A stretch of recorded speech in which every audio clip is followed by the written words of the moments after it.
So hello guys, welcome back to my video. So আজি আহিছো Abhayapuri college for workshop on rhizobium because rhizobium is a bacteria that is used as biofertilizer.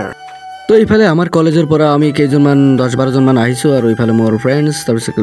Junior ভাইটি বহুত time পিছত আমাৰ আৰম্ভ হ'ল ইনগ্ৰেশ্যন programme আৰু ইনগ্ৰেশ্যন প্ৰগ্ৰাম পিছতে আৰম্ভ হ'ল চিফ গেষ্ট সকলৰ আসন গ্ৰহণ আৰু তেওঁলোকে আসন গ্ৰহণ কৰাৰ পিছত তেওঁলোকে মন্ত্ৰী পৰিচালন কৰিলে আচ্ছা समझ गया তো সেমিনাৰত ৰিসাৰ্চ পাৰ্সনে আহি আমাক ইম্পৰ্টেন্সৰ বিষয় কলে তাৰ পিছত বটানি ডিপাৰ্টমেন্টৰ এইচওডি আমাক দুই আখৰ কলে আৰু তাৰ পিছত আৰম্ভ হ'ল tea break After tea break, we are here in the botany lab. So ইয়াত আমাৰ ৰাজেশ ছাৰে বস্তুখিনি বুজাই দি আছে তাৰ পিছত আমি এতিয়া অলপ টাইম গল্প গসিপ মাৰি তাৰ পিছত আমাক লৈ গল another department মানে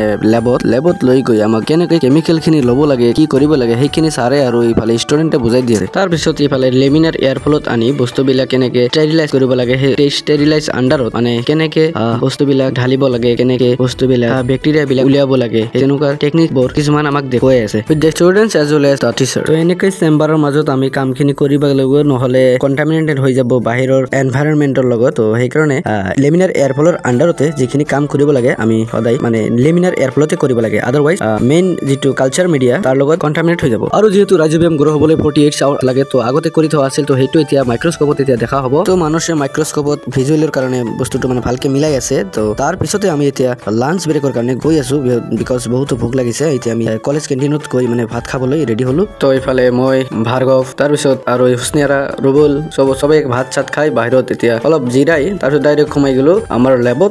ল্যাবত গৈ দেখা পালো ইফালে মাইক্ৰোস্কোপত যে দেখা যায় বস্তুবিলাক তো ইফালে দেখা পাই আছে যে ৰড শেপেড যিবিলাক বস্তু সেইবিলাক হৈছে বেক্টেৰিয়া ৰাইজোবিয়াম তো তাৰ পিছত এজন এচিএস বিষয়া আহিল আৰু আমাক মোটিভেশন কৰিল তাৰ পিছত আমাৰ তাৰে দেখুৱাই দি আছে স্প্ৰেড প্লেট মেথড তাৰ পিছত স্প্ৰেড প্লেট মেথডৰ পিছত দেখুৱাই আছে ষ্ট্ৰিক প্লেট মেথড তো এনেকৈ কেনেকৈ বস্তুবিলাক বেক্টেৰিয়াবিলাক লৈ এনেকৈ ষ্ট্ৰিক কৰিব লাগে এইটো তেনেকৈ আমাৰ ৰাজেশ ছাৰে দেখুৱাই আছে তো এনেকৈ মানে আৰু কি আমি হাতে কামে কিছুমান বস্তু আৰু কি ল্যাবত শিকিব পাৰো তো এনেকৈ প্ৰথমবাৰৰ বাবে কৰিব পাই আমি নিজকে সুখী বুলি অনুভৱ কৰিছো আৰু এনেকৈ কি প্লেট মেথড এইটো লিখি দিলে তাৰ ওপৰত তো এনেকৈ লিখাৰ পিছত অভেনত কেনেকৈ ৰাখিব লাগে এইটো এতিয়া দেখুৱাই দি আছে তো এনেকৈ ৰাখাৰ পিছত আমি ডাইৰেক্ট এগেইন সোমাই গলো সেমিনাৰ হলত আৰু সেমিনাৰ হলত ফিডবেক দিবলৈ দুই এজনক মাতি পঠিয়ালে আৰু কিছুমানে ইচ্ছা কৰি গলে আৰু ইচ্ছা কৰি তেওঁলোকৰ নিজৰ ফিডবেকটো দিলে তো